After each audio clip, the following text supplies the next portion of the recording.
Radio Parlons Vrai chez Bourdin, 10h30, 12h30, Jean-Jacques Bourdin. Il est 11h02.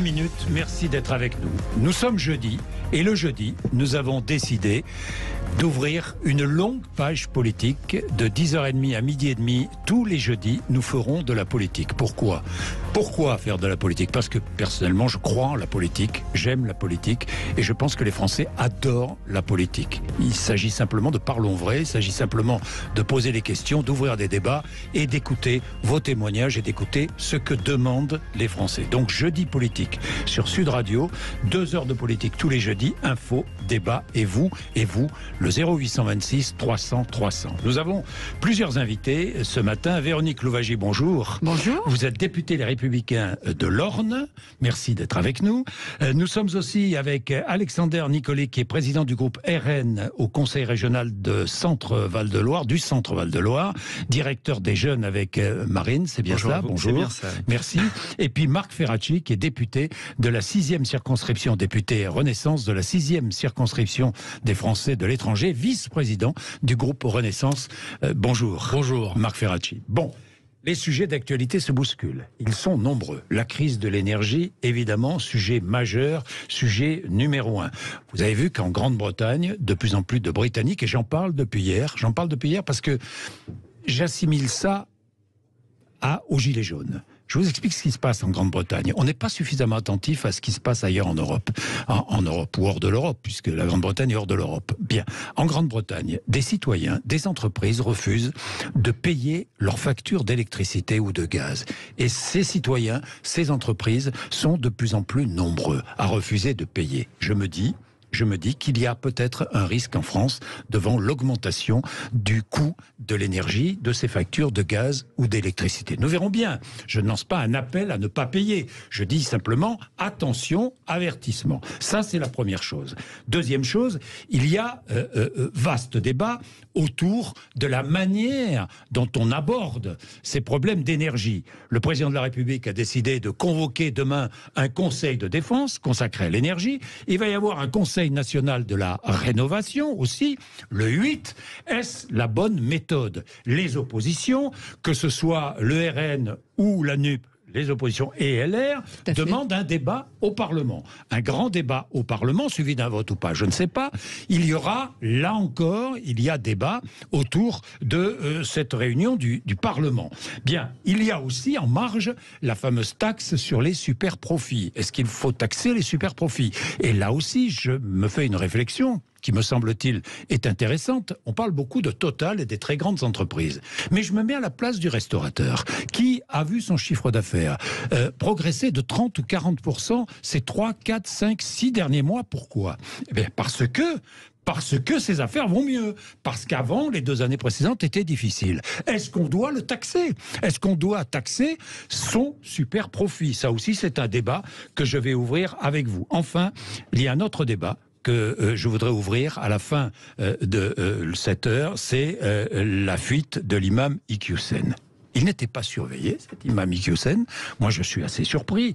S'il est en Belgique, est-ce que la décision d'expulsion est inexécutable ? C'est aussi une question, nous allons débattre de cela. Bien. Je voudrais commencer. Est-ce qu'il y a un risque, je vais commencer avec vous, Véronique Louwagie, est-ce qu'il y a un risque de désobéissance civile de la part des citoyens et des entreprises autour de l'énergie ? On sent une colère qui existe au niveau de nos concitoyens, parce qu'ils ne comprennent pas ce qui se passe au niveau de l'énergie. Ils ne comprennent pas ce qui se passe en termes de tarifs, de prix, puisque nous assistons à des envolées des prix, et ils ont peur de la pénurie dont nous a parlé le gouvernement. Et derrière, nous constatons ici, je dirais, l'échec de la politique énergétique du quinquennat précédent, et je dirais des quinquennats précédents. Donc, effectivement, les Français ne comprennent pas. Ils ne comprennent pas pourquoi nous avons fermé Fessenheim, pourquoi aujourd'hui nous remettons des centrales à charbon en route, pourquoi la situation est celle que nous connaissons. Donc, à partir du moment où il y a une incompréhension et qu'il y a de la colère qui existe derrière, il y a un risque. Donc, le gouvernement doit assumer, doit reconnaître qu'il a fait des erreurs et doit remettre sur le devant de la scène un certain nombre de discussions relativement importantes. En fait, la question, c'est celle du nucléaire. Le nucléaire, c'est la seule énergie que nous maîtrisons. C'est la seule énergie que la France maîtrise. Vous pouvez faire en sorte de développer le nucléaire et de faire en sorte que nous ayons l'énergie française. Oui, Véronique que nous Louwagie, mais contrôlons. le nucléaire, on ne développe pas le nucléaire comme ça du jour au lendemain. Il y a des urgences à prendre aujourd'hui. Nous allons débattre d'air demain. Je vous annonce qu'entre 11h et midi, nous débattrons autour du nucléaire. Alors, vous dites, il faut absolument... est-ce qu'il faut revenir sur la loi qui nous dit qu'il faut fermer, je crois que c'est 14 centrales nucléaires dans les années qui viennent. Mais pas centrales, réacteurs. Si je me réfère à ce qu'a dit le président de la République, nous allons avoir de nouveaux réacteurs nucléaires. Mais Oui, ça n'a mais été que des annonces. mais dans 10 ans. Ceci n'a pas été commandé. Voilà. Oui. Mais je pense que quand C'est il y a bien une beau de se difficulté... réfugier, mais Non, là, il y a une urgence. Oui, alors, quand il y a une difficulté de cette nature, il faut avoir un raisonnement à moyen et long terme. Oui. Et vous avez raison, il faut avoir un raisonnement à court terme. Alors, donc, à court terme, il faut apporter des réponses aux Français et les sécuriser. Parce Marc qu'on ne peut pas Ferracci. les laisser dans cette Marc situation. Ferracci. Bien, le débat est posé dans les bons termes. Il y a le court terme et il y a le moyen terme. À court terme, j'observe que sur le sujet de la protection du pouvoir d'achat des Français face à l'envolée des prix de l'énergie, au fond, vous le disiez en creux, Jean-Jacques Bourdin, la France fait mieux que ses voisins. La France fait mieux que ses voisins parce qu'elle a mis en place des dispositifs, et en particulier les dispositifs de bouclier tarifaire, qui sécurisent les Français.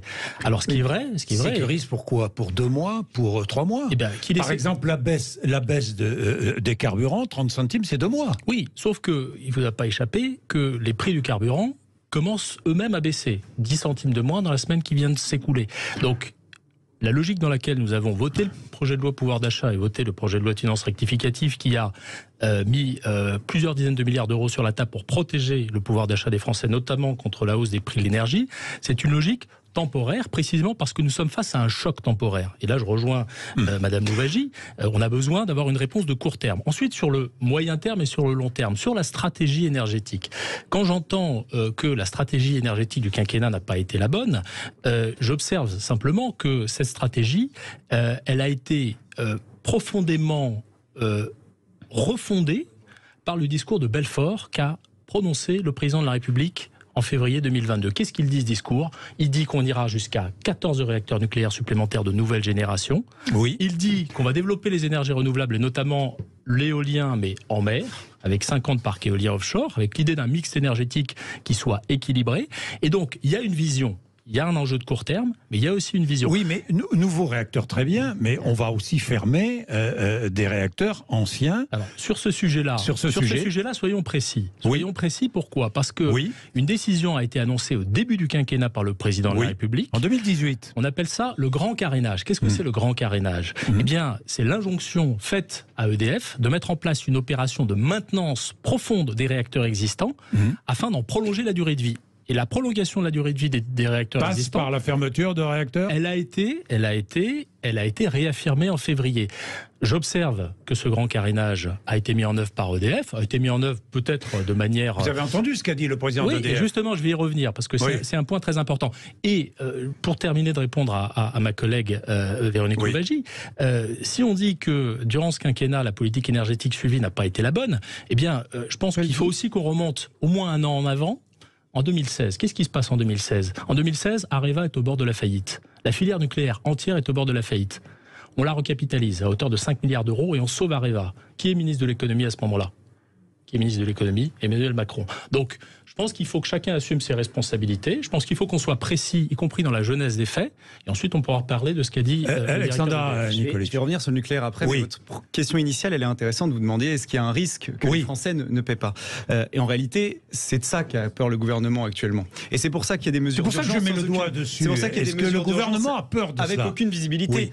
Il devrait surtout se préoccuper de savoir comment les Français vont vivre dans les prochains mois et comment on va faire face à ça sur le long terme et comment on va donner une vraie vision aux Français. C'est pour ça que nous on propose une TVA à 5,5% parce qu'au moins c'est acté dans le temps. Là effectivement au 1er novembre comment ils vont faire ? Vous pensez que le prix des carburants va diminuer ? Sauf que la baisse de la TVA c'est inégalitaire, vous le savez très bien. La baisse de la TVA ça profite à celui qui a beaucoup d'argent et ça profite à celui qui n'en a pas. Mais ça profite à tout le monde, ça profite aux entreprises, ça profite aux Français et pour que tous les Français aient une visibilité, pourquoi on devrait payer en France plus cher le carburant que dans les autres pays ? C'est une anomalie quand même. Et ça c'est la conséquence, parce qu'il y a la TVA, mais il y a aussi les 2 augmentations de la TICPE de 2017 et 2018. Quand vous dites que le carburant diminue, mais je vous invite à regarder, parce que moi je mets du gasoil, vous voyez par exemple, le gasoil aujourd'hui il n'est pas plus bas qu'il y a 2-3 semaines. C'est le samplon 95 qui a baissé. Et on sait que ces mesures là qui vont être mises à partir d'aujourd'hui, elles sont provisoires, donc jusqu'au 1er novembre, et ensuite au 31 décembre, qu'est-ce qui va se passer? On va arrêter les mesures? Non, en réalité, 10 centimes au lieu de 30. 10 centimes au lieu de 30. Ça c'est à partir du 1er novembre jusqu'au 31 décembre. Et après on ne sait pas. Il y aura peut-être plus rien. Donc ça c'est donc il va falloir trouver des mesures pour que les Français puissent vivre convenablement, parce qu'il n'y a pas de solution alternative. L'hydrogène aujourd'hui, vous avez besoin d'un vecteur d'énergie avec le gaz. Le gaz augmente, soit de l'électrolyse d'eau, et le prix de l'électricité augmente. Vous voulez que les Français passent aux voitures électriques? Vous parliez de la Grande-Bretagne. Aujourd'hui, la recharge électrique, elle est plus chère que le carburant, que le gasoil en Grande-Bretagne. Donc on fait comment? Votre logique, c'est de mais je vous ai pas interrompu, monsieur. Comment un Français aujourd'hui qui vit dans la ruralité, 95% des Français qui vivent dans la ruralité ont un véhicule, souvent parce qu'ils n'ont pas le choix, parce qu'ils sont obligés d'utiliser leur véhicule pour aller bosser, pour amener leurs enfants à avoir des loisirs, pour les amener à l'école. Vous les privez tout simplement de vivre en fait, sans solution alternative, parce qu'il n'y en a pas. Bien. Et moi j'ai parlé un tout petit moment longtemps sur le nucléaire, j'aurais bien aimé dire un mot. Voilà.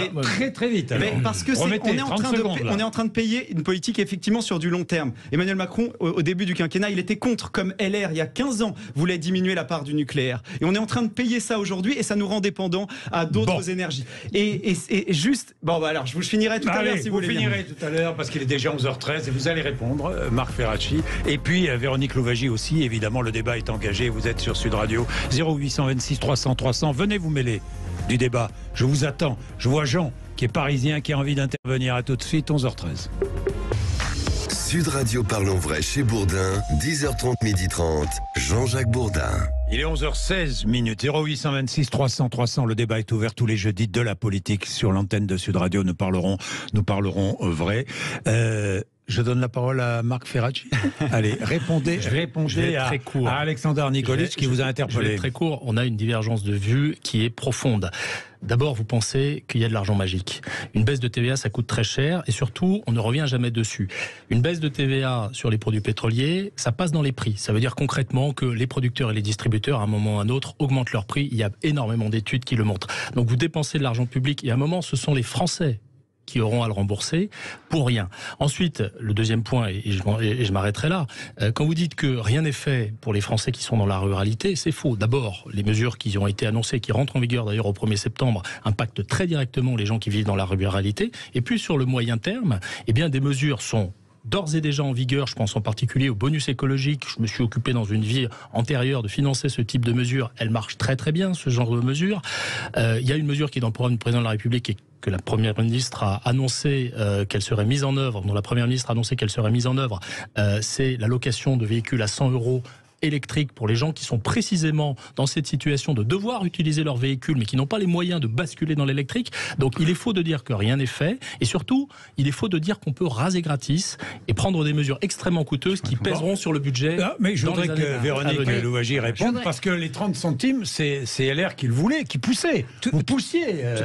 Tout à vous fait. avez accepté, c'est une alliance finalement entre La République En Marche, Renaissance. Bah si. Le mot est un peu fort peut-être, alliance. Mais en tout cas, nous avons obtenu effectivement que ces 30 centimes profitent à tous les Français, et notamment aux Français qui utilisent leur voiture tous les jours pour aller travailler, pour emmener les enfants à l'école, pour se déplacer, pour aller chez le médecin. Donc les Français des territoires ruraux. Et nous sommes, je dirais, relativement fiers d'avoir obtenu ça pour protéger le pouvoir d'achat des Français. Je voudrais juste revenir également sur mon collègue qui indiquait que sur la politique énergétique du précédent quinquennat, nous avons dénoncé la fermeture de Fessenheim. C'était une erreur de fermer Fessenheim alors que Flamanville n'est pas encore en activité. Il aurait tout à fait été possible de maintenir Fessenheim le temps que Flamanville débute, parce qu'effectivement nous avons une vraie difficulté c'est pas de ce Fessenheim qui est ouvert. Après, la centrale ouverte ou fermée, c'est pas Fessenheim qui va résoudre les problèmes énergétiques de la France aujourd'hui. Peut-être que nous n'aurions pas eu à remettre une centrale à charbon en route. Après, ce qui se passera à partir du 1er janvier, nous serons en tout cas très vigilants au niveau des députés Les Républicains pour que les Français soient encore protégés par rapport au prix de l'électricité, au prix du gaz, au carburant. Nous avons d'ailleurs obtenu une mesure sur le fioul qui n'était pas prévue initialement dans le projet de loi pour que, effectivement, les personnes qui se chauffent au fioul soient aidées. Et nous l'avons obtenu, je dirais, contre l'avis du gouvernement. Ben voilà un travail parlementaire efficace alors. Si, bien, Alexandre. Non, sur le nucléaire, en 2 mots, il faut juste quand même écouter ce que le PDG d'EDF, M. Lévy, peut dire justement sur les imprécisions qu'il y a pu avoir sur le long terme et sur le manque de visibilité où on leur a ordonné presque d'abandonner cette filière et donc il y a un manque de personnel, ce qui entraîne la corrosion qu'on est en train de subir sur un nombre de réacteurs très important et ce qui fait que notre parc est inactif. Je vais vous répondre. Marc Ferracci, vous avez... Attendez, Marc Ferracci, vous répondez sur le nucléaire. Après, je vous laisse. Sincèrement, je vais aller très vite. Contrairement à ce qu'a dit Monsieur Lévy, des indications et des directives ont été données de manière très claire à EDF, précisément pour lancer ce fameux grand carénage que j'évoquais. Donc il y avait des directives. Donc quand Monsieur Lévy dit que tout a été fait pour démanteler la filière nucléaire, il dit quelque chose de faux. Il y avait des injonctions, il y avait des directives qui ont été données, et je constate qu'une partie des réacteurs qui sont à l'arrêt, j'en termine avec ça, le sont notamment pour des problèmes de corrosion, c'est-à-dire pour des problèmes de maintenance. Oui, sauf que ces problèmes de maintenance sont de la responsabilité d'EDF. Donc je pense qu'il faut que chacun assume ses responsabilités, et en particulier le président d'EDF. Attendez, Alexandre Nicolet, et ensuite Véronique. Vous nous avez interpellé sur le fait qu'on rase gratis. Non, mais c'est à mourir de rire. Le dernier quinquennat, c'est le quinquennat où la dette a le plus augmenté. 600 milliards d'euros de dette supplémentaire, dont 250 milliards empruntés liés à l'inflation, alors qu'on avait des taux proches de zéro. C'est pas de l'incapacité et de la mauvaise gestion, ça, mais qu'est-ce que c'est? Enfin, vous n'avez aucune vision sur le long terme pour essayer de faire des économies dans ce pays. Nous, chaque mesure qu'on a proposée... Et quand vous avez des taux proches de zéro, c'est là qu'il faut en planter, cher monsieur. Non, ça, c'est de bonne gestion. Mais non, je vous ai dit, vous les avez indexés à l'inflation et on va le subir là, cette dette-là. Vous parlez d'une fraction infime de la dette. 250 milliards, c'est pas infime. Et sur justement, le fait qu'on ne veuille pas... 250 milliards sur 2000. Ce qu'on souhaite, nous, et je le répète, c'est toujours à chaque fois qu'on annonce une dépense supplémentaire qu'il y ait une recette. On l'a dit, c'est pour ça qu'on est pour la taxe super profit. C'est pour ça qu'on dit que quand on n'a pas travaillé 5 ans sur le territoire français et qu'on vient de l'étranger, il n'y a pas de prestations sociales. C'est pour ça que à chaque fois, et ça a été le cas pendant toute cette campagne, qu'on a proposé quelque chose, on a équilibré le budget. Ça n'a jamais été le cas du gouvernement qui a augmenté la dette. Bien. Et si au moins ça avait servi à quelque chose. Mais notre balance commerciale n'a jamais été aussi faible. Nous allons revenir sur les super profits. Nous allons revenir sur les impôts, les super profits. Véronique Louwagie. Juste une divergence très importante avec mon collègue qui indique que lorsque vous voulez une dépense supplémentaire, vous voulez une recette supplémentaire. De notre côté, nous ne sommes pas du tout là. À dépenses supplémentaires, nous voulons une économie, une dépense en moindre. Et en tout cas, c'est une grande divergence entre vous et nous. Parce que nous ne voulons pas de prélèvement obligatoire. Non, nous ne voulons pas de prélèvement obligatoire supplémentaire. Voilà. Ah non, on est pour baisser les taxes. Vous les avez pas baissées sous Sarkozy. Vous êtes pas baissé la TVA, vous plaisantez. Je vous ai laissé parler, je ne vous ai pas interrompu, donc respectez également. Concernant EDF, là, il faudra que nous soyons très exigeants avec le gouvernement, qui aujourd'hui va acquérir la partie de l'actionnariat privé qui lui restait. Il faudra que nous soyons exigeants pour savoir ce que le gouvernement veut faire avec EDF, parce que jusqu'à maintenant, il était schizophrène finalement. D'un côté, il demandait à EDF de faire du résultat pour avoir des dividendes puisqu'il était actionnaire, et de l'autre côté il demandait à EDF de faire des efforts pour apporter un tarif contrôlé, réglementé, qui ne permet pas à EDF de faire des profits. Donc on a un vrai souci qu'il faudra, et un débat que nous devrons avoir avec le gouvernement, parce que celui-ci n'a pas été clair sur les débats précédents. Va répondre rapidement, et je prends Jean qui est à Paris qui nous appelle. Très vite, je pense qu'il faut qu'on avance. Ce débat il est prévu, vous le savez, il est prévu, il va avoir lieu. EDF. Le débat sur l'énergie, je pense qu'il faut avoir un débat global, on ne peut pas avoir un débat uniquement global, mais dans le débat, il faudra que vous nous disiez à nous citoyens ce que vous voulez faire de l'EDF. Voilà, et j'escompte bien qu'au Parlement, parce que le Parlement fonctionne, d'ailleurs nous en sommes la preuve vivante et tangible, on aura ce débat de manière très exigeante. Et je parle y compris au nom de la majorité, vis-à-vis du gouvernement. Mais sur ce sujet, on ne va pas refaire le match sur la nécessité de protéger les Français durant la crise Covid et la raison pour laquelle la dette a augmenté durant cette période. Je pense que si on ne l'avait pas fait, le pays serait dans un bien plus mauvais état qu'il ne l'est aujourd'hui. Voilà, c'est tout ce que je voulais dire. Jean. Bonjour. Bonjour Jean, vous êtes parisien. Oui, bonjour. Merci de me laisser parler. Une question sur les centrales nucléaires que je voulais poser, c'est, moi je suis chef d'entreprise, on a 57 centrales, 57 réacteurs. 56 ou 56 56, oui. Et on en a 38 à l'arrêt. 31. 31 à l'arrêt. D'accord. Quand on gère un parc de centrales, on n'arrête pas les centrales en fonctionnement tant qu'on n'a pas les nouvelles. Et donc, c'est incroyable qu'on ait autant de centrales à l'arrêt. Est-ce qu'on ne peut pas en remettre en route, sans prendre de risques, évidemment, mais c'est incroyable en mauvaise gestion. Non, mais je comprends, vous êtes chef d'entreprise, je comprends très très bien, mais pardon, qui est responsable? Qui est responsable? Est-ce que c'est EDF qui est responsable? Sans chercher la responsabilité. Il faut toujours chercher des responsables, Jean. J'aimerais qu'on les remette surtout en route. Oui. Après, ils trieront leur mail et ils nous diront qui c'est qui n'a pas envoyé le mail ou qui c'est qui n'a pas fait le bon courrier au bon moment, parce que ça va être ça. Ça va être mauvaise foi contre mauvaise foi. Alors, Véronique Louwagie vous répond, parce que vous connaissez bien le sujet. C'est une excellente question, parce que pourquoi nous avons beaucoup de réacteurs qui sont arrêtés? Parce que nous avons des systèmes de détection aujourd'hui qui fonctionnent beaucoup mieux qu'il y a 10 ans. Et dès que nous avons une détection d'une micro-fissure, d'un micro-incident, nous arrêtons bien entendu le réacteur et nous arrêtons également les réacteurs de même génération, tous les réacteurs de même génération. Et plus nous allons avancer dans le temps, plus nous allons probablement encore mieux détecter tous ces micro-incidents. Donc effectivement, la question est une bonne question. Est-ce que, à partir du moment où il y a un micro-incident détecté sur un réacteur, est-ce qu'il faut continuer à arrêter les réacteurs de même génération? Est-ce qu'il faut assouplir les règles? Voilà. Et effectivement, c'est une très bonne question. Et je sais que la Première ministre se la pose et qu'il faut la poser très rapidement. Bien, Jean, si vous avez autre chose à dire, je vous prends juste après la pub. Alors je vous prends juste après la pub, ne vous inquiétez pas, vous serez à l'antenne. 0826 300 300, ça passe très vite, il est 11h26. Sud Radio Parlons Vrai chez Bourdin, 10h30, 12h30, Jean-Jacques Bourdin. Jeudi politique, tous les jeudis nous ferons de la politique, nous écouterons les uns et les autres et vous interviendrez. 0826 300 300, comme Jean. Jean, vous vouliez dire autre chose? Oui, c'était sur le prix de l'énergie et du mégawatt. 85% de l'énergie est produite soit par le nucléaire, soit par des centrales pétrole, soit par des énergies renouvelables, et 15% au gaz. J'avais vu ça sur le site d'Engie. Alors, je comprends pas pourquoi on augmente 100% de la production, enfin le prix de l'énergie globale, alors que c'est seulement 15%, et pourquoi on est indexé sur ces 15% de gaz, pourquoi on ne se sort pas de cet index et on redéfinit un index pour amener le prix, tout simplement le prix de l'énergie. Oui. Ça évitera tous vos soucis de TVA que j'entendais tout à l'heure, ce sera beaucoup plus simple. Vous êtes favorable ou à une baisse de la TVA? Moi, je suis favorable pour un prix de l'électricité correct. Oui, bah ça je tous. Je vois pas de raison de payer enfin, puisqu'on produit avec le nucléaire ou avec le pétrole, ou avec des panneaux solaires ou du photovoltaïque, ce que vous voulez, on ne comprend pas pourquoi on va payer 1 000 € le mégawatt alors qu'il était à 85 € l'année dernière. Oui. Qui veut répondre à Jean? Personne?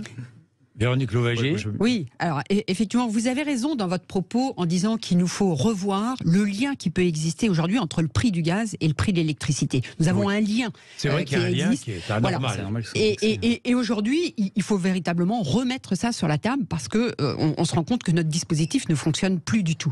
Il faut que nous revenions aussi, et là c'est une discussion que nous devrons avoir, un débat que nous devrons avoir à l'Assemblée nationale, avec ce que l'on veut faire d'EDF. Il faudra que le gouvernement viennent en soutien également à EDF, parce qu'on connaît sa situation financière, mais il nous faudra poursuivre aussi ces boucliers tarifaires. Nous ne pourrons pas, au 1er janvier en tout cas, tout à coup, tout abandonner. Je ne sais pas du tout ce que le gouvernement veut faire, nous ne savons pas du tout ce qu'il y a dans le PLF sur le sujet, mais en tout cas, nous, les Républicains, nous soutiendrons des mesures pour soutenir et protéger les Français par rapport à la hausse des prix de l'énergie. Évidemment, c'est grotesque. Vous aussi, vous soutiendrez? On soutient en tout cas qu'on sorte de cette indexation. Non, mais attendez. Si les 30 centimes, là, quelle a été votre position? Mais nous, on l'a dit, on veut des mesures pérennes. On ne veut pas que les Français. Mais non, mais c'est facile. Attendez. Si le Rassemblement national n'a pas voté, vous ne vouliez pas des mesures pérennes. Je comprends très bien. Mais quand on propose une baisse de 30 centimes aux Français, vous dites non. Mais on faut la refuser. Mais c'est pas ça. C'est qu'on dit qu'il y a une politique sur le long terme qui est menée, qui entraîne une augmentation du prix de l'énergie. Enfin, on peut parler des sanctions d'ailleurs par rapport à la Russie, parce que c'est quand même aussi c'est quand même la conséquence.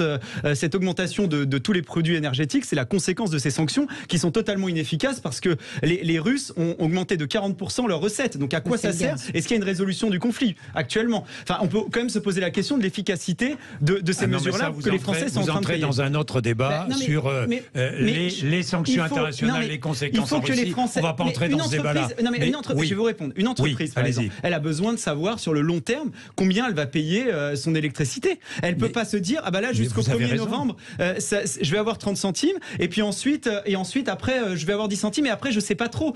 Baisser la TVA, baisser les taxes, baisser les charges sur une augmentation de 10% des salaires, ça permet aux entreprises d'avoir une visibilité, de recruter, de savoir combien ils vont dépenser en carburant. Je pense à plein de filières qui sont concernées. Marc Ferracci. Bon, sur ce point, pardonnez-moi, mais le marché de l'électricité, comme à peu près tous les marchés aujourd'hui, permet à ceux qui le souhaitent d'acheter pour une date ultérieure tel ou tel bien, et l'électricité notamment, à un prix déterminé aujourd'hui. Ça s'appelle les futures. Ah oui, mais voilà, oui, mais sauf que si votre sujet, c'est de donner de la visibilité aux entreprises, les outils existent déjà. Il faut quand même le savoir. Donc on ne peut pas raconter n'importe quoi et faire fi de ce qui existe déjà. Là où je vous rejoins, c'est qu'on a besoin effectivement d'une réflexion globale sur la manière dont est régulé le marché européen de l'électricité. En particulier du lien qui existe au gaz. Aujourd'hui, pour le résumer très simplement, et sans doute de manière un peu trop simple, le prix du gaz a un effet sur le prix marginal de l'électricité, c'est-à-dire sur le mégawatt additionnel qu'on va commander. Oui. Il y a une réflexion qui a été engagée par la Commission européenne sur ce sujet. Moi, j'espère qu'ils vont aller vite et qu'ils vont revenir sur ces principes-là. Mais dire que rien n'est pensé sur cet enjeu-là, c'est faux. Mais attendez. La réflexion est engagée, mais ça tarde. Hein. Bien sûr. Mais pardon, c'est pour ça que dans Marc Ferracci, il y a des urgences. On a besoin de mesures d'urgence, et on a parlé de ces mesures d'urgence pour les prochains mois. Alors, la taxe sur les super profits, puisque tout le monde agite cette taxe. Hein. Vous l'agitez, vous la voulez, cette taxe sur les super profits. Alors, vous appliquez cette taxe à qui, Alexandre Nikolic? On l'a dit, à des entreprises qui ont dégagé plus de dividendes, donc pour leurs actionnaires. Et on considère uniquement. Oui, il y a des entreprises qui profitent de la crise et qui font que les dividendes ont augmenté. On pense, évidemment, je vais être précis, on peut penser à Total, on peut penser, par exemple, et ça c'était de la responsabilité des Républicains, mais quand ils avaient privatisé les autoroutes, quand on voit les profits aujourd'hui de Vinci sur le dos des automobilistes, eh bien on peut se dire que ce type d'entreprises doivent être taxées. Nous on est pour évidemment renationaliser les autoroutes par exemple, mais il y a des entreprises aujourd'hui qui dégagent des dividendes énormes quand les Français souffrent. On est pour baisser les taxes, on est pour baisser les taxes et les charges pour les PME, les TPE, pour les Français qui aujourd'hui n'arrivent plus à payer leur carburant, et pour augmenter ces taxes. Je prends une entreprise intermédiaire de 1000 salariés. Je prends une entreprise intermédiaire de 1000 salariés qui travaille dans un secteur qui marche bien, qui depuis 6 mois fait des bénéfices, de gros bénéfices, parce qu'il y a reprise économique, parce qu'on a passé 2 années très difficiles. Vous allez la taxer ou pas? Mais ça dépend si elle dégage beaucoup de dividendes. Si l'entreprise investit et que ça devient pérenne et que c'est bon pour l'économie française, elle ne sera pas taxée.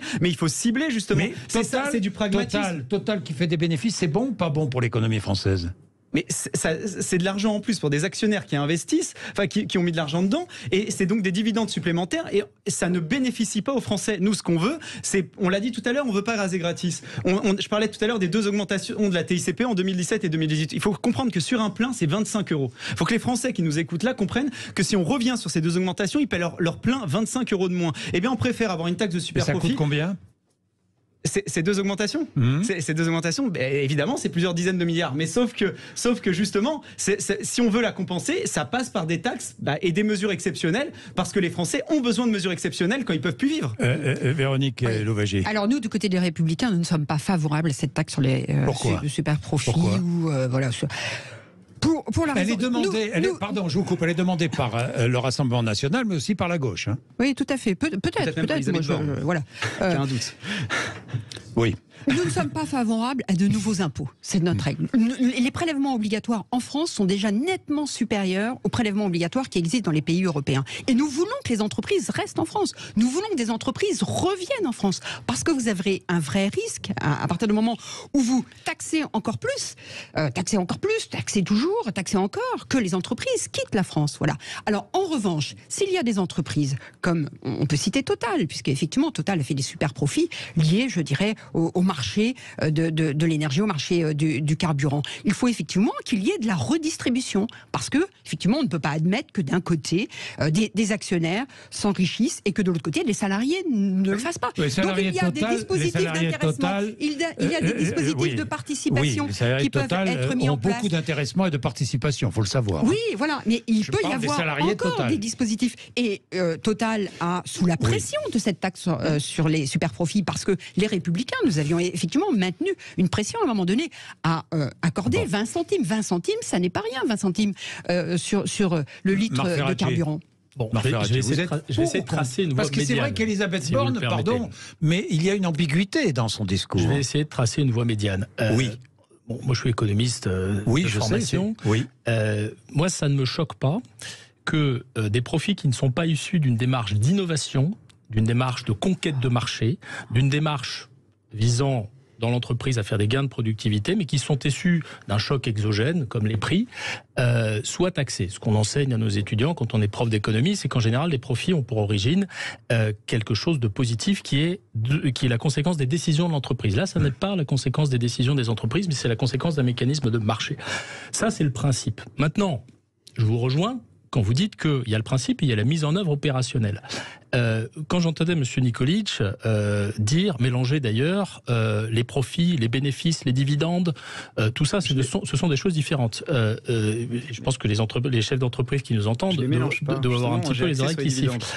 Très bien. Sachez que les entreprises qui versent des dividendes, ce sont des entreprises qui ont des actionnaires. Sachez que les actionnaires servent aux entreprises à se financer. Ce ne sont pas des grands méchants, les actionnaires. Ce sont des gens qui permettent aux entreprises de se financer. Quand vous vous immiscez dans la vie des entreprises, comme vous suggérez de le faire en disant « vous ne devez pas verser de dividendes, vous devez investir, c'est nous qui allons décider », eh bien vous êtes totalement à côté de la plaque, parce que la vie des entreprises, c'est d'abord de laisser les entrepreneurs décider de ce qui est bon pour leur entreprise et de ce qui va faire croître l'emploi, de ce qui va leur permettre de distribuer, et là je rejoins Véronique Louwagie, de la valeur à leurs salariés. S'immiscer dans la vie des entreprises, c'est commettre des erreurs économiques. Et j'en terminerai en disant que, pour aller dans le sens de ce que disait Jean-Jacques Bourdin, lorsque l'on crée des critères de type 20% de bénéfices, 30% de bénéfices, ce sont des super profits, c'est comme quand vous lancez un filet dérivant dans la mer. Vous attrapez des poissons qui ne sont pas forcément les poissons que vous aviez prévu d'attraper. Vous attrapez des entreprises qui innovent, des entreprises qui ont eu 2 années mauvaises et qui ont la 3e des bénéfices, et tout ça est profondément inefficace. Bien. Très vite, Alexandre Nikolic, vous répondez, et puis nous passons... Politique c'est justement parfois de se mêler justement de l'entrepreneuriat. Parce que si on avait fait un petit peu plus, comme par exemple en Allemagne, si on avait financé une modernisation de l'appareil industriel, eh ben on n'en serait pas là, vous voyez. Parce qu'aujourd'hui, on a un retard considérable. On a 2 à 3 fois moins de robots par unité industrielle que les Allemands, on est au niveau de la Slovénie. C'est ce qui explique par exemple que notre balance commerciale, elle va être en déficit de 100 milliards cette année. Vous voyez, c'est là aussi vous mélangez tout. L'Allemagne ne met pas de taxes sur les super profits. Je mélange pas tout. Par contre, ils veulent baisser la TVA sur les produits énergétiques. C'est pas de ça que je suis en train de parler. Vous savez très bien de quoi je suis en train de parler. Justement, c'est de la réindustrialisation. Ce qui permet, quand on peut parler d'écologie, on recrée l'emploi industriel en France depuis 3 ans. Sachez-le. Mais on a un déficit commercial comme on n'a jamais eu. Je rappelle que quand on parle de gaz à effet de serre, entre 50 et 60%, 51% l'année dernière des émissions de gaz à effet de serre de ce pays viennent des importations. Vos échecs en matière de relocalisation font qu'on pollue beaucoup plus aujourd'hui. Non, c'est vrai. On recrée de l'emploi industriel et la France, j'en termine. Alors parce que c'est factuel. On recrée de l'emploi industriel, donc on a un déficit commercial comme on n'a jamais connu. À cause des prix de l'énergie, justement, cher monsieur. C'est factuel. Depuis 3 ans, la France est classée première comme le pays attirant le plus d'investissements étrangers en Europe. Mais on n'a jamais eu un tel déficit commercial. Bien. Alors, maintenant, il est 11h41, on va observer une nouvelle pause, 0826 300 300, et je vais vous poser une question sur la communication du gouvernement. Communication à travers un conseil de défense consacré à l'énergie, communication à travers un conseil de refondation, conseil national de la refondation. Vous n'irez pas, non, LR, vous n'irez pas, la gauche n'ira pas, vous allez vous retrouver entre vous, Marc Ferracci. C'est plus pratique. À titre personnel, je n'y serai pas. Et vous n'y serez pas. Bon, on se demande qui va y être. Bien, nous allons en parler, 11h41, à tout de suite. Sud Radio Parlons Vrai chez Bourdin, 10h30, 12h30, Jean-Jacques Bourdin. Midi moins le quart, vous êtes sur Sud Radio, 0826 300 300. Bien, il y a... une communication du gouvernement, du président de la République, une communication que les Français ne comprennent pas toujours. Pourquoi ? Parce qu'il y a beaucoup beaucoup de communication. Alors, est-ce que les grands débats, depuis quelques mois, il y a des grands débats, il y a des conventions citoyennes, il y a des conseils de défense, il y a maintenant un conseil national de la refondation. Est-ce simplement de la communication, Véronique Louwagie ? Écoutez, ce qu'on peut regretter, en tout cas, c'est que nous n'ayons pas eu de campagne des élections présidentielles de la part du président de la République. Non, mais là, maintenant, on va pas revenir. Oui, ce qui est intéressant, c'est... L'ensemble de ces sujets auraient pu faire l'objet de débats, parce que dans le cadre d'une campagne des élections présidentielles, nous débattons. Et moi, je crois que le président de la République n'a pas entendu le message des Français au moment des élections législatives. Parce que qu'ont fait les Français ? Ils n'ont pas donné une majorité absolue au président de la République. Parce qu'ils ne veulent plus d'une organisation verticale. Ils veulent qu'il y ait du débat au sein du Parlement. Un conseil de défense, c'est une organisation. Un conseil de défense, un conseil de la refondation, c'est une organisation verticale. C'est-à-dire que c'est le président de la République qui décide tout, et ensuite le Parlement entérine. Quoique le Parlement, il entérine moins facilement maintenant, puisqu'il est plus divers. Mais le fait d'avoir ce conseil de défense sur l'énergie, déjà, on peut se poser une première question. Est-ce que l'énergie est un élément de sécurité nationale ? Puisque le conseil de défense devrait dire... Oui, alors c'est une question qui peut se poser. Mais aujourd'hui, est-ce que ça l'est ? Première question. Deuxième question, il y aura un débat sur l'énergie à l'Assemblée nationale. Mais finalement, ce débat va être parasité à un moment donné. Parce que nous aurons eu un Conseil national de la refondation, parce que nous aurons eu ce Conseil de défense, parce que nous aurons eu un certain nombre de débats. Les Français ont voulu que le Parlement ne soit pas à l'image d'une verticalité telle qu'elle existait. Donc il faut donner au Parlement tous ses pouvoirs. Et le Parlement devrait être saisi en premier sur ces sujets. Bien. Que dites-vous, Alexander Nikolic ? Alors, que dit le Rassemblement national ? Mais nous, on demande que très rapidement, donc dès septembre, il y ait des débats à l'Assemblée sur ces sujets-là, parce que il y en aura, j'imagine. Parce que les Français aient une visibilité justement, parce que c'est ces échanges-là qui vont peut-être permettre au gouvernement de nous entendre et de faire ce qu'ils ont fait déjà depuis quelque temps. Ils viennent de nous suivre sur la redevance. Ça fait partie des annonces du 1er septembre également. Suppression de la redevance, fallait pas en entendre parler. Maintenant, il y a un changement d'avis. Les super profits, fallait pas en entendre parler. Elisabeth Borne dit que il faut hésiter. L'indexation des retraites sur l'inflation, fallait pas en entendre parler. C'était grotesque. Maintenant, effectivement, le gouvernement veut revenir dessus. Donc, sur énormément de sujets, le gouvernement prend conscience, mais trop tard, qu'on avait raison. Le nucléaire, c'est pareil. Emmanuel Macron a changé du tout au tout en 5 ans. Eh bien, sur tous ces sujets, on est source de propositions et on aimerait que ces débats-là aient lieu à l'Assemblée, qui nous écoutent et qui soient un petit peu dans l'obligation de voir que notre bon sens, mais des débats fermés comme ça, on ne pourra pas être entendu. Et nous, ce qu'on veut, si vous n'allez pas au Conseil de refondation, vous ne serez pas entendu, ça c'est sûr. On veut que notre parole soit prise en compte et pas qu'il y ait une forme d'hypocrisie où il y ait en vase clos des discussions et que ça soit décidé uniquement par Emmanuel Macron. J'ai l'impression, le président de la République n'a fait que de la communication. Non, tout ça. Je pense qu'il faut essayer de préciser un petit peu les choses parce qu'on mélange ici, et je suis désolé de vous le dire, non, mais allez-y, très différents de leur finalité. Le Conseil de défense énergétique est un conseil qui s'apparente au Conseil de défense sanitaire qu'on avait durant la crise Covid, qui est destiné à gérer des situations de crise ou d'urgence. La grande question, et là je rejoins mes collègues sur ce sujet-là, c'est de savoir si, au sortir de ce type de conseil, les décisions sont prises de manière verticale et unilatérale.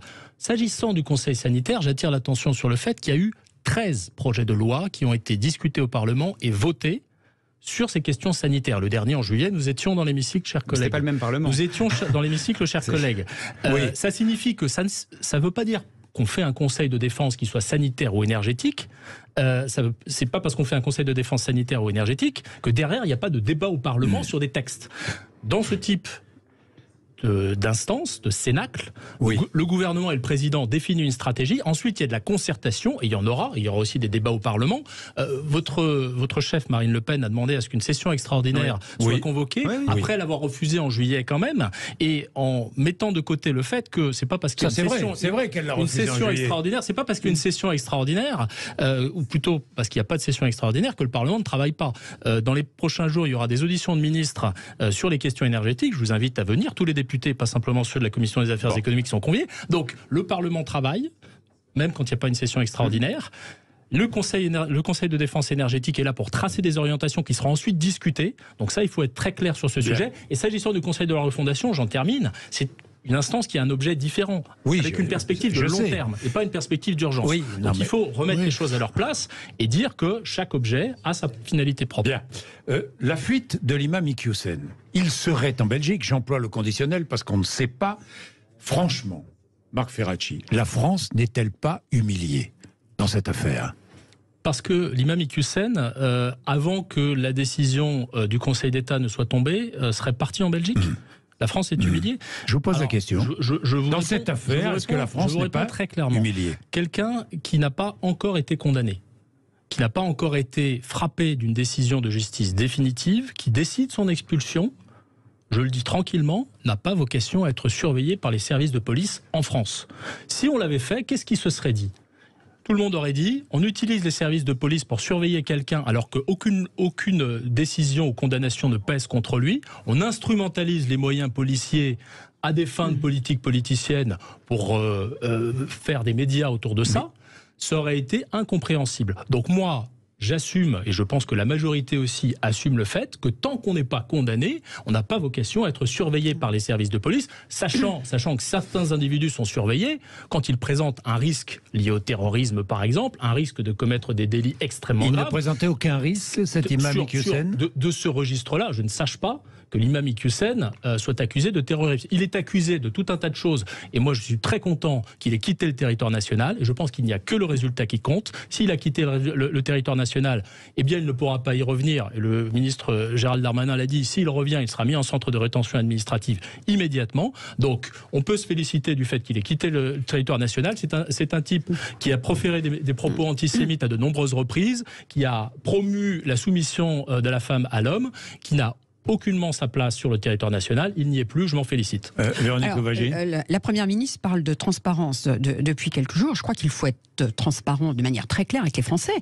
Où est aujourd'hui cet imam? Parce que là, on nous parle beaucoup au conditionnel. Il n'est pas au Maroc, dans tous les cas, puisque le Maroc n'en veut pas. En tout cas, je pense que les Français sont en droit d'attendre des précisions sur véritablement la situation aujourd'hui géographique de cet imam. Après, sur cette question d'absence de surveillance, non. C'est quand même, je ne veux pas croire que les services de renseignement, les services de protection qui protègent les Français n'utilisent pas tous leurs dispositifs pour surveiller un certain nombre d'individus qui pour autant ne sont pas condamnés.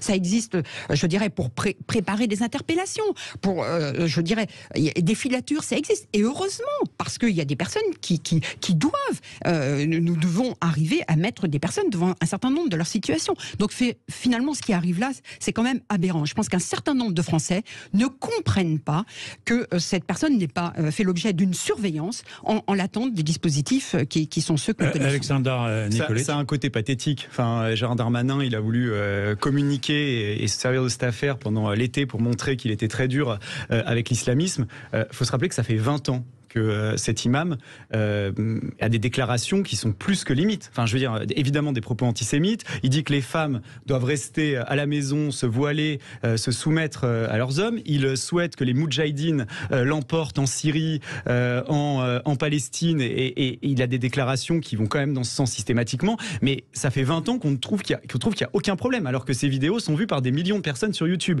Et derrière cette expulsion, il y a quand même le fait qu'il y a eu des signatures de personnes qui ont soutenu, donc quelque part qui soutiennent ces propos. Il y a des milliers de signataires, il y a plusieurs associations musulmanes qui soutiennent cet imam, donc ça doit nous interpeller sur l'influence qu'il peut y avoir, et il va falloir regarder ce que proposent ces associations musulmanes et donc islamistes, et il va falloir vraiment qu'on prenne conscience de ce problème-là, qu'il y a un vrai problème de fond. Et ce ridicule sur le fait qu'on cible une personne, donc on ne soit même pas capable de le surveiller et de pouvoir l'expulser ensuite, ça montre l'incapacité du ministre de l'Intérieur et l'incapacité de notre gouvernement à faire appliquer des décisions malgré une surcommunication sur ce sujet.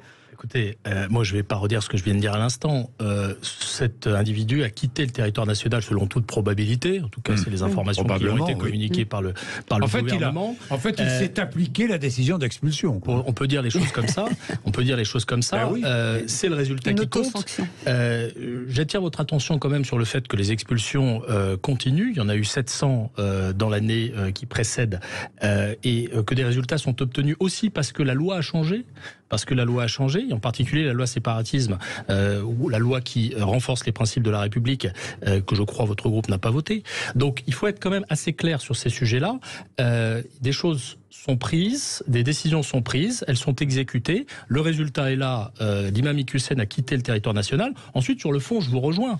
Il ne doit pas y avoir d'angélisme vis-à-vis de la progression du communautarisme, vis-à-vis de la progression du salafisme, vis-à-vis de la progression de tous ces individus et de ces groupes sociaux et parfois de ces associations qui visent à saper les fondements de la République. Mais quand même, j'introduirai une nuance par rapport à ce que vous avez dit, c'est que tous les musulmans ne sont pas sur cette ligne. J'ai jamais dit la ça. conférence. Non, mais j'introduis la.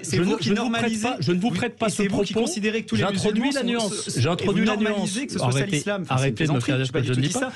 J'introduis la nuance. Laissez-moi terminer si vous le voulez bien. La conférence des imams de France a salué la décision du Conseil d'État. Et moi, je veux retenir ça. Cette décision, elle est interprétée par la conférence des imams de France comme une décision de protection des musulmans de France face à la progression. Ça vous interpelle pas sur les autres associations. Et je vais juste te dire, cet imam, il était surtout influent sur les réseaux sociaux, en fait, sur YouTube et tout. Et vous pensez qu'en Belgique, il va pas continuer à être influent? Il se moque de nous. Mais dans ce cas-là, poursuivez votre raisonnement. Au Maroc, il y a les réseaux sociaux également. Sur les 700, soyons sérieux. Au Maroc, il y a les réseaux sociaux également. Il faudrait peut-être limiter cette influence-là, non? Et sur les 700 expulsions, vous savez très bien que c'est souvent des clandestins qui ont commis des actes d'insécurité. Et malgré des faits d'insécurité graves parfois, même pour des clandestins, ils restent sur notre territoire où, quand ils sont expulsés, ils reviennent. Donc merci beaucoup. Celui-là ne reviendra pas. Mais s'il est en Belgique, je pose simplement la question, s'il est en Belgique, est-ce que la décision d'expulsion est inexécutable? Je pose la question. Ça nous interpelle sur la coopération avec les pays européens. Je ne sais pas. On va poser la question entre midi et midi et demi sur l'antenne de Sud Radio. Il est 11h56. Merci madame, merci messieurs d'être venus nous voir ce matin. C'était passionnant. C'est un jeudi. Nous sommes jeudi politique sur Sud Radio, 11h57.